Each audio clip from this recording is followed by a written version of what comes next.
As I mentioned before, there's a UN commission that's been looking into atrocities committed by both Hamas and Israel on October 7th and through the end of last year. So they just put out a report that is, quite detailed and accuses Israel and Hamas, by the way, but Israel, that's the government that we're funding, so we take particular interest in, of some, outrageous war crimes and even crimes against humanity. Let's put the New York Times right up on the screen. We give you some of the headlines here. So the headline is, UN report accuses both Israel and Palestinian groups of war crimes. A commission produced the UN's most detailed examination yet of the October 7th attacks and the subsequent war in Gaza. Read you a little bit of this in that report released on Wednesday. The three-person commission does not itself carry any penalties, but lays out a legal analysis of actions in the Gaza conflict that is likely to be weighed by the International Court of Justice and in other international criminal proceedings. Israel did not cooperate with the investigation, surprise, surprise, and protested the panel's assessment of its behavior.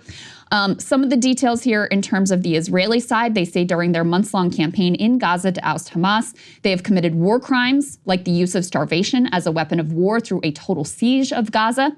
The report also said Israel's use of heavy weapons in densely populated areas amounted to a direct attack on the civilian population and had the essential elements of a crime against humanity, disregarding the necessity of distinguishing between combatants and civilians, causing disproportionate high number of civilian casualties, particularly among women and children. The conflict has killed or maimed tens of thousands of Palestinian children, a scale and a rate of casualties that were unparalleled across conflicts in recent decades. Other crimes against humanity committed by Israel include extermination, murder, gender persecution in targeting Palestinian men and boys, forcible transfer of the population, torture, and inhuman and cruel treatment. I'm going to get into some of the specific details here, which were the subject in particular of a lot of commentary and discussion online. But just to zoom out for a second of the import of this, because you guys might be, another UN report, who really cares? Which in one sense, okay, fair enough. In another way, that you have yet another report accusing Israel of such grave crimes against humanity, and that this is likely to weigh heavily in a future International Court of Justice ruling with regards to genocide, and also potentially the ICC may take a look at this also in terms of war crimes prosecution against Bibi Netanyahu, Yoav Galan, and potentially others in the future, by the way. That's what gives this some weight and makes it really significant. It also carried a lot of mainstream press was forced to cover this and talk in detail about this. And it's yet another instance of Israel's increasing pariah status internationally. Yeah, well, and there's also a lot of other stuff, Krystal, if we want to get into, about the Hannibal Directive, which they found, which is very interesting. Yeah, so could we put the Hannibal Directive piece of this up on the screen? So the Hannibal Directive, the basic idea, and this has been documented in the past, that the Israeli military will kill their own in the process of attempting to, get the bad guys or thwart hostage taking in particular. And there's already been credible reporting in places like the New York Times that there had been some instances of the Hannibal Directive being operative during the response to October 7th. Well, noteworthy in this report, you have this paragraph that says, quote, "The commission also verified information indicating that in at least 2 other cases, the Israelis had likely applied the Hannibal Directive, resulting in the killing of up to 14 Israeli civilians.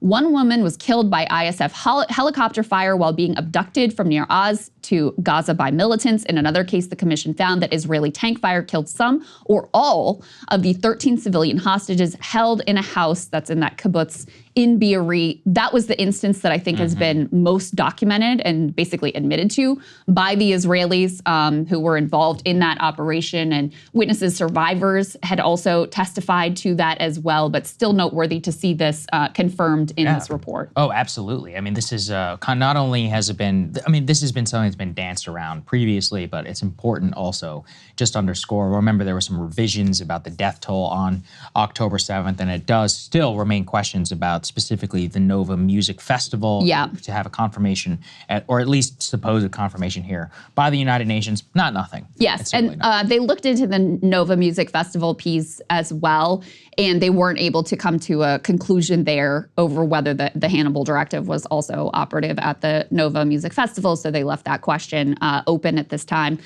Another area that they dealt with was, an incredibly politically sensitive issue, which is rape and gender-based violence committed by Hamas on October 7th. And I wanted to this is gonna be a little bit lengthy, guys, but I just wanna make sure you have all of the information that was in the report so that you can know fully what this commission found. Let's go ahead and put the first piece up on the screen. The TLDR here is that the commission found, quote, indications that members of the military wing of Hamas and other Palestinian armed groups committed gender-based violence in several locations on October 7th. These, they say, were not isolated incidents, but perpetrated in similar ways in several locations by multiple Palestinian perpetrators. The acts that were documented reflected, they say, clear abuse of power by male perpetrators, disregard for special considerations, and protection of women's integrity. So that's gender-based violence. Let's go to the next paragraph in the report. They indicate that Hamas rejected those accusations. However, they get into some of the specifics of the evidence that they found of sexual violence and gender-based violence perpetrated against women in and around the Nova Festival site, as well as at a military outpost and several of the kibbutz.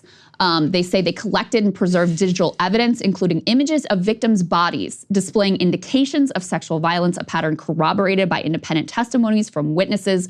Reliable witness accounts obtained describe bodies that had been undressed, in some instances with exposed genitals. They received reports and verified digital evidence concerned the restraining of women, including hands and sometimes feet of women being bound, often behind the victims' backs prior to their abduction or killing. Additionally, the commission made assessments based on the position of the body. For example, images displaying legs spread or bent over and signs of struggle or violence on the body, such as stab wounds, burns, lacerations, and abrasions. So let's go on to the next piece.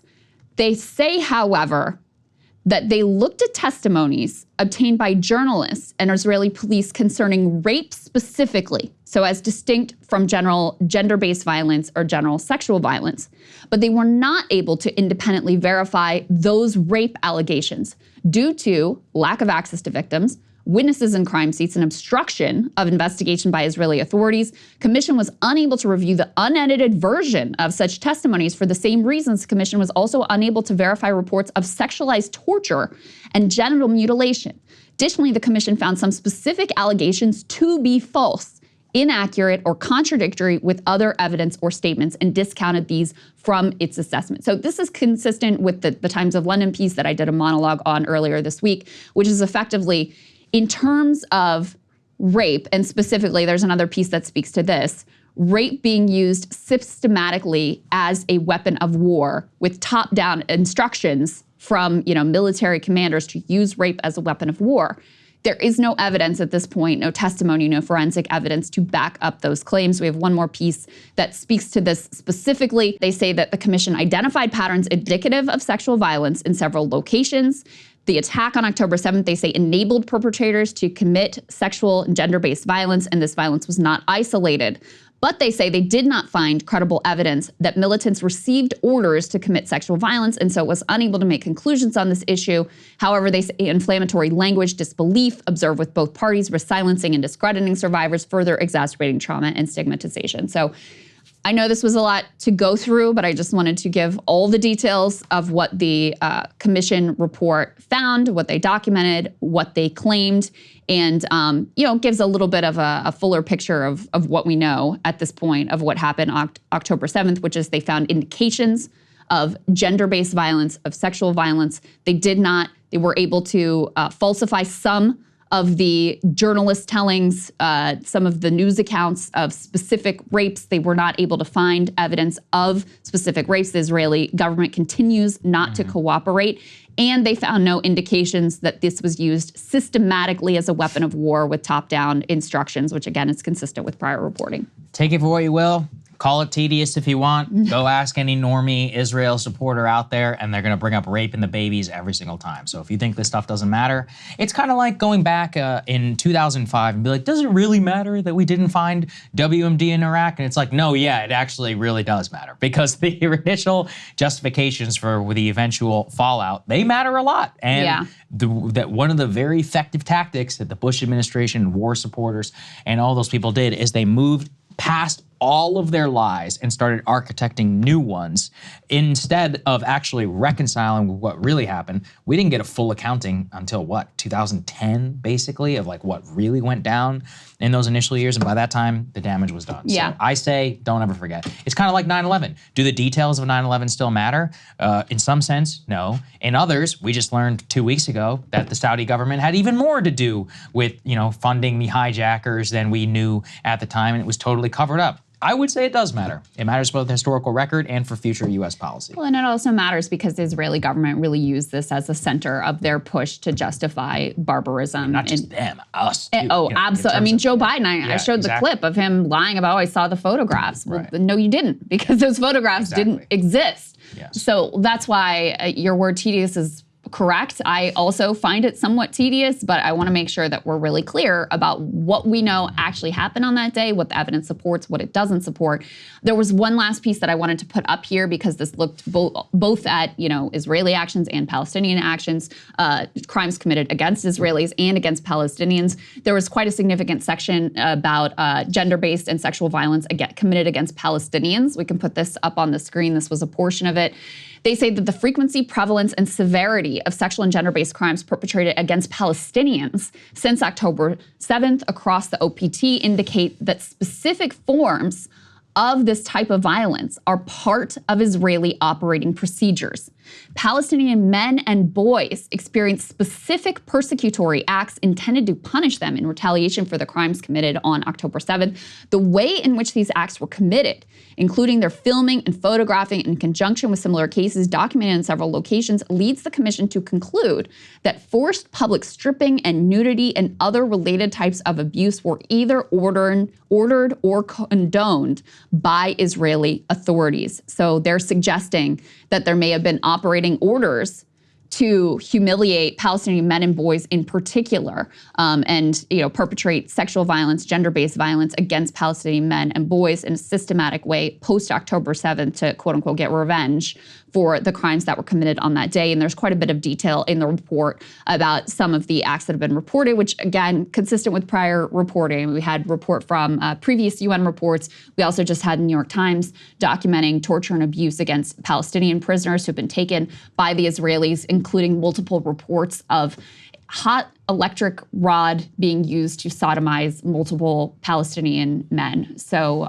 this report provides additional detail there as well. Yeah, that's well said. Hey, if you like that video, hit the like button or leave a comment below. It really helps get the show to more people. And if you'd like to get the full show ad-free and in your inbox every morning, you can sign up at breakingpoints.com. That's right. Get the full show, help support the future of independent media at breakingpoints.com.